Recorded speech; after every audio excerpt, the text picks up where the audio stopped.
आज हम एक्सप्लेन करेंगे द कश्मीर फाइल्स मूवी को, और ये ना सिर्फ एक मूवी है बल्कि ये सच्चाई है। और इस वीडियो को देखने के बाद आप खुद समझ जाएंगे, क्योंकि ये फिल्म नहीं एक हकीकत है जो सालों बाद हमारे सामने लाई गई है। तो वीडियो को लाइक और शेयर जरूर करना और इस चैनल को सब्सक्राइब भी करिएगा। We are not refugees. We are not minorities. We are Kashmiri Pandits from Kashmir.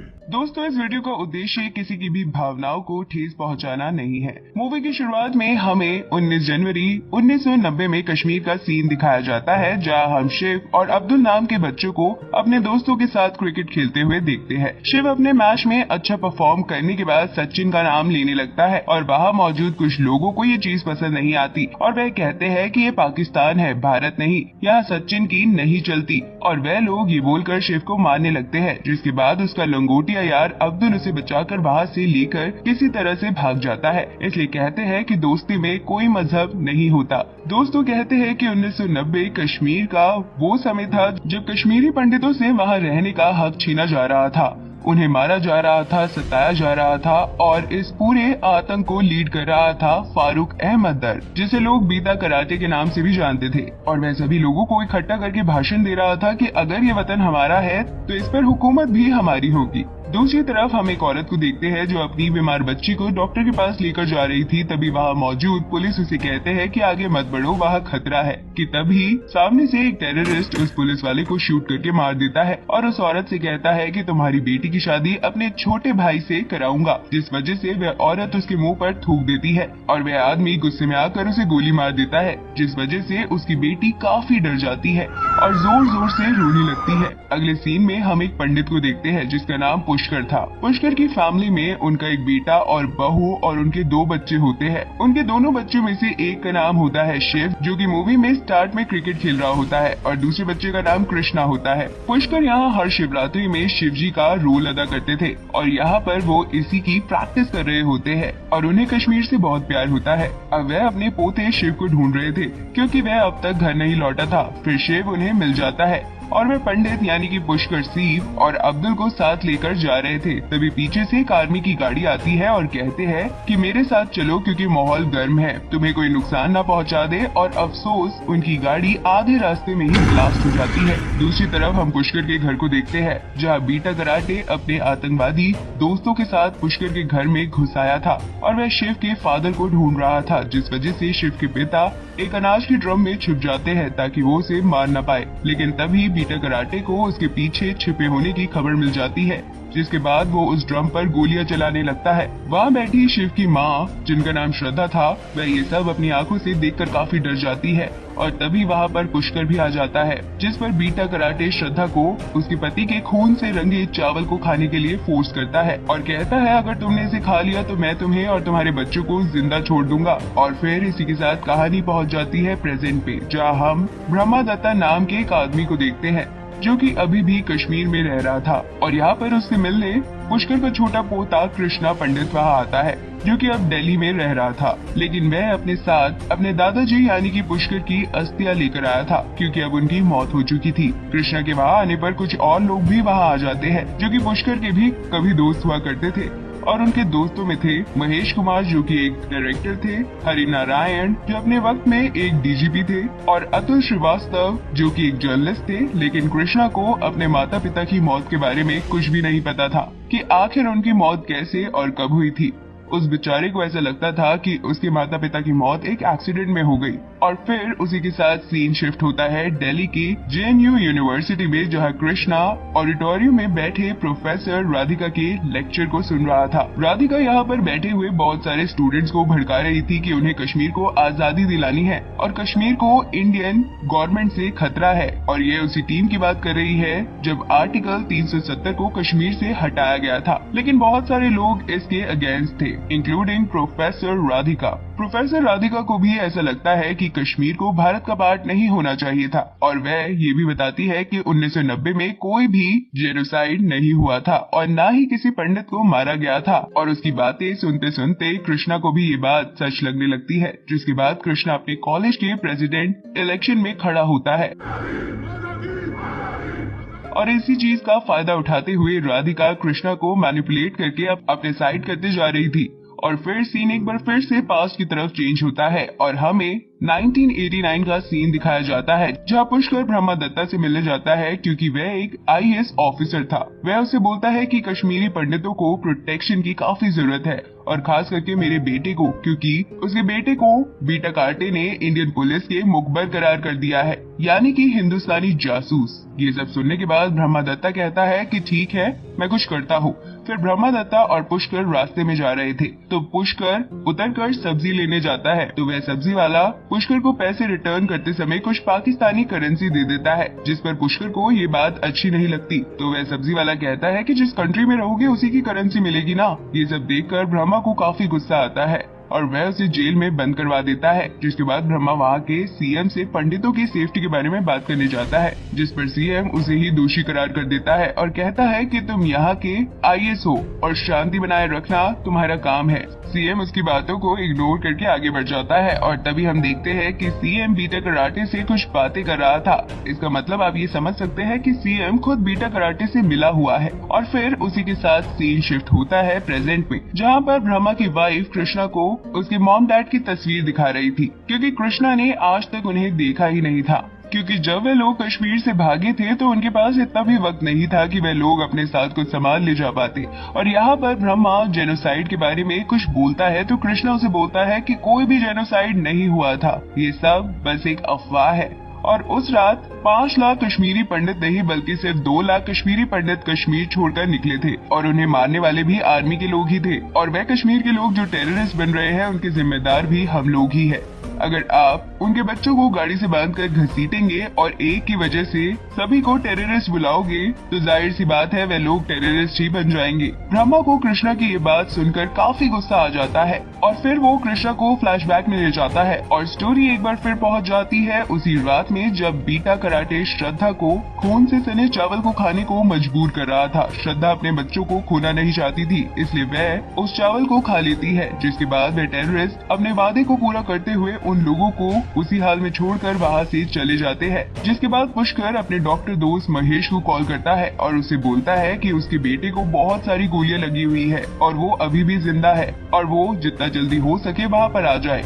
Mahesh भी वहाँ आना चाहता है, लेकिन तभी वहाँ हॉस्पिटल में एक टेररिस्ट आ जाता है जिसके दोस्त को गोली लगी होती है और उसका ब्लड ग्रुप होता है O नेगेटिव। ये ब्लड ग्रुप किसी भी डोनर का नहीं होता, तो इसलिए वो जबरदस्ती एक पेशेंट का ही खून निकालने लगता है। एक बोतल खून निकालने के बाद भी वो जानबूझकर और ज्यादा खून निकाल रहे होते हैं, जिससे उस पेशेंट की वहीं पर मौत हो जाती है और महेश भी पुष्कर के पास नहीं पहुंच पाता है और पुष्कर के बेटे की भी मौत हो जाती है। जिसके बाद पुष्कर ब्रह्मा को कॉल करके बताता है कि उन जालिमों ने मेरे बेटे की गोली मारकर हत्या कर दी है और वह ये भी कहता है कि जब पूरे भारत के साथ भी ऐसा ही होगा तब याद रखना कि तुम भी उन्हीं लोगों में से एक होंगे जिनकी वजह से ऐसा हो रहा है। फिर पुष्कर अपनी बची हुई फैमिली के साथ एक ट्रक में बैठकर वहाँ से दूर चला जाता है और फिर वे लोग कश्मीर से थोड़ा दूर टेंट में रह रहे होते हैं। वहाँ पर उनके जैसे हजारों लोग थे जिन्हें इंडियन आर्मी ने उन टेररिस्ट से बचाकर यहाँ रखा था। अब जब वो लोग अपना शहर, अपना घर, पैसा सब कुछ छोड़कर भागे थे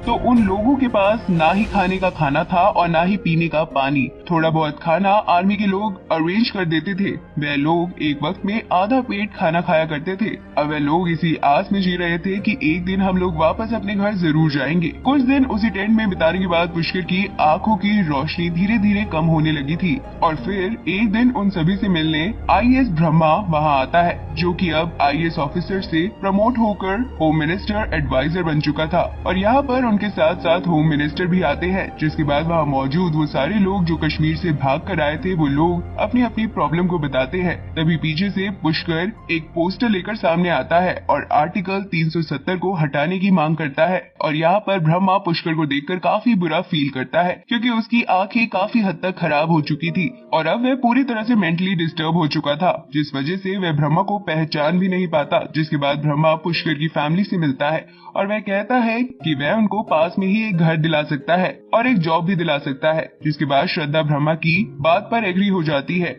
और अब नेक्स्ट सीन में वो लोग उसी घर में रहने लगते हैं। पर यहाँ के हालात भी कुछ ठीक नहीं थे। दूसरी तरफ हम बीटा कराटे को देखते हैं जो खुद एक टेररिस्ट था और फिर भी वह मीडिया तक पहुँच जाता है और वहाँ पर उसका एक इंटरव्यू भी होता है जिसमें बीटा कराटे कहता है कि मैंने सिर्फ 20 से 25 लोगों को ही मारा है क्योंकि वह लोग आरएसएस के थे और वह खुद को एक फ्रीडम फाइटर बता रहे थे। और इन सब चीजों को टीवी पर देखकर पुष्कर को बहुत बुरा लगता है और वो कहता है कि ये मीडिया तक पहुंच गया और कुछ दिनों बाद पीएम तक पहुंच जाएगा। मैं इतने सालों से कोशिश कर रहा हूँ पीएम तक पहुंचने की। फिर धीरे धीरे करके पुष्कर अपनी जिंदगी की आखिरी सांस ले रहा था। मरने से पहले वो कृष्णा से ये रिक्वेस्ट करता है कि उसकी अस्थियों को उसके कश्मीर वाले घर में ही फैलाया जाए और यही उसकी आखिरी ख्वाहिश है। अब इसी के साथ स्टोरी फिर से पहुंच जाती है प्रेजेंट में, जहाँ ब्रह्मा कृष्णा को ये सब बातें बता रहा था। कृष्णा ये सब सुनकर समझ जाता है कि प्रोफेसर राधिका उसे गलत चीजें बता रही थी और तो और उसे कृष्णा को ये भी बोला था कि तुम कश्मीर जाने के बाद बीटा कराटे से जरूर मिलना।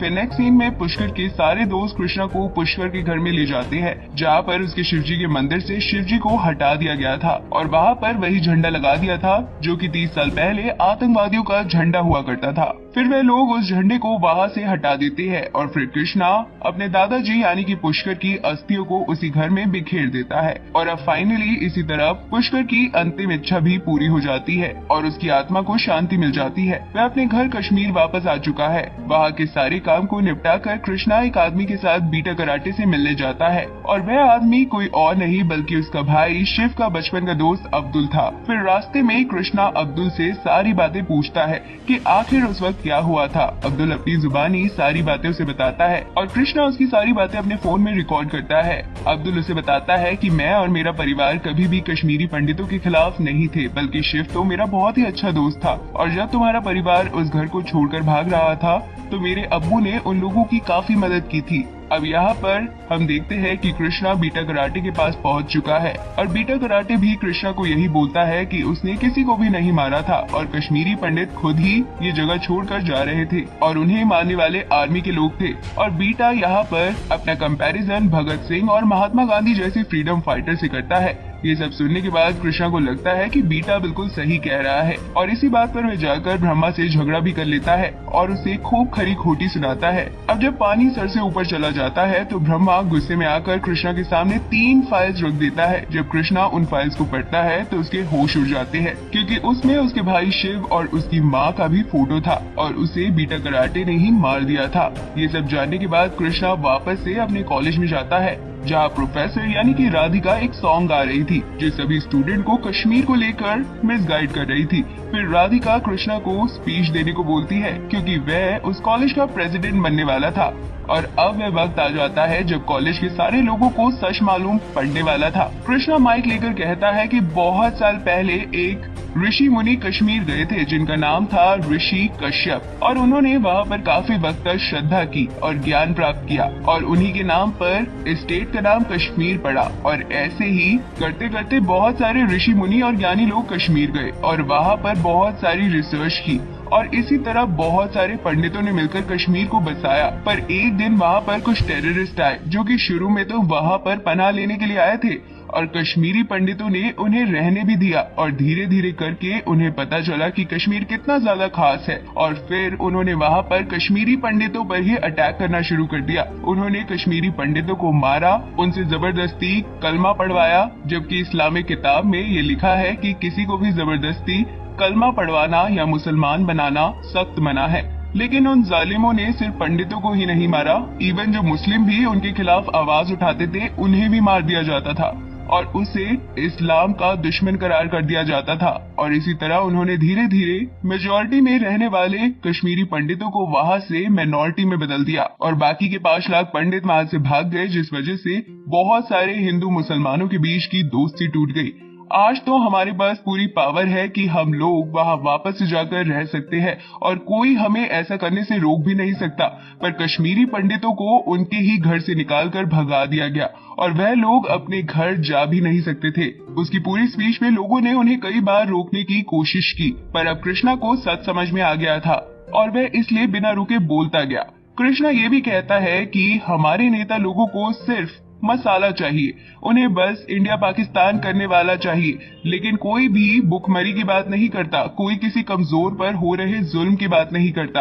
और हमारे भोले भाले हिंदू मुसलमान भाई उनकी बातों में आकर आपस में लड़ मर जाते हैं। जिसके बाद कृष्णा रोते हुए अपनी माँ यानी कि श्रद्धा और अपने भाई शिव की स्टोरी बताता है और फिर इसी के साथ कृष्णा की स्पीच फ्लैशबैक में पहुंच जाती है, जिस दिन उसकी माँ और भाई को मारा गया था। यहाँ पर हम देखते हैं कि पुष्कर अपनी फैमिली के साथ घर में रह रहा होता है और फिर एक दिन बीटा कराटे और उसके लोग वहाँ पर आर्मी की ड्रेस में आ जाते हैं और उस पूरे एरिया पर भी कब्जा कर लेते हैं, जिसे IS ब्रह्मा ने उन लोगों को रहने के लिए दिया था। बीटा वहाँ पर कब्जा करते ही श्रद्धा को मोलेस्ट करना शुरू कर देता है और फिर एक के बाद एक सभी को मौत के घाट उतार देता है और इसी के साथ ये मूवी यहीं पर खत्म हो जाती है। दोस्तों, उम्मीद है आपको ये एक्सप्लेनेशन पसंद आई होगी, तो इस वीडियो को लाइक और शेयर जरूर करें और इस मूवी के बारे में आपकी क्या राय है हमें कमेंट करके जरूर बताएं।